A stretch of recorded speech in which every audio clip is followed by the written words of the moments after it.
আন্দোলনে তো ডেফিনেটলি আমি পুরো টেক্কার পোস্টারের একটা জামা পরে, হ্যাঁ, আন্দোলনে একটা ধরেছিলাম একটা কি বলে ওগুলোকে প্ল্যাকার্ড, যেখানে লেখা ছিল যে টেক্কা রিলিজ করছে 8ই অক্টোবর দেখবেন। এবং মহামিছিলে এবং তারপরেও যতজন মিডিয়ার মানুষের সঙ্গে আমার আন্দোলনে দাঁড়িয়ে কথা হয়েছে, আমি শুধু টেক্কা নিয়েই কথা বলেছি।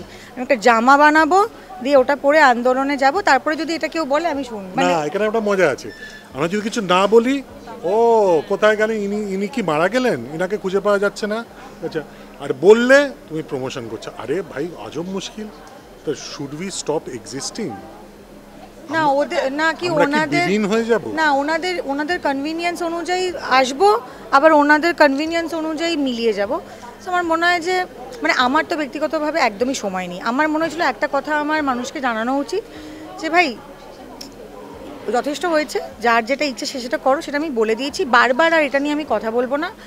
আর 24 ঘন্টা একটা সময়ের মধ্যে আমি এই কাজটাও করছি, আমি অন্যান্য কাজও করছি, আমি খাচ্ছি, আমি স্নান করছি, আমি রাস্তায়ও গিয়ে বসছি। আর আমাদের মানে women's forum for screen workers plus plus যে কমিটিটা আমরা গঠন করার চেষ্টায় আছি, সেটা নিয়েও আমাদের কাজ চলছে, সেটা নিয়েও আজকে মিটিং আছে।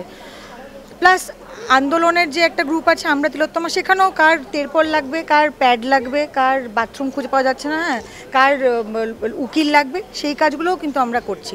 তো আমি রাস্তায় থাকি আর না থাকি, আমি কিন্তু ঘুমোতে যাচ্ছি রোজ দিন সকালবেলা 4:30-5টার সময়।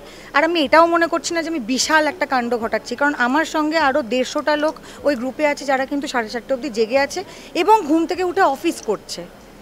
সো অনেক মানে ভালো কাজ করার বা মানুষের পাশে দাঁড়ানোর জন্য যে সময়টা ব্যয় করার করব,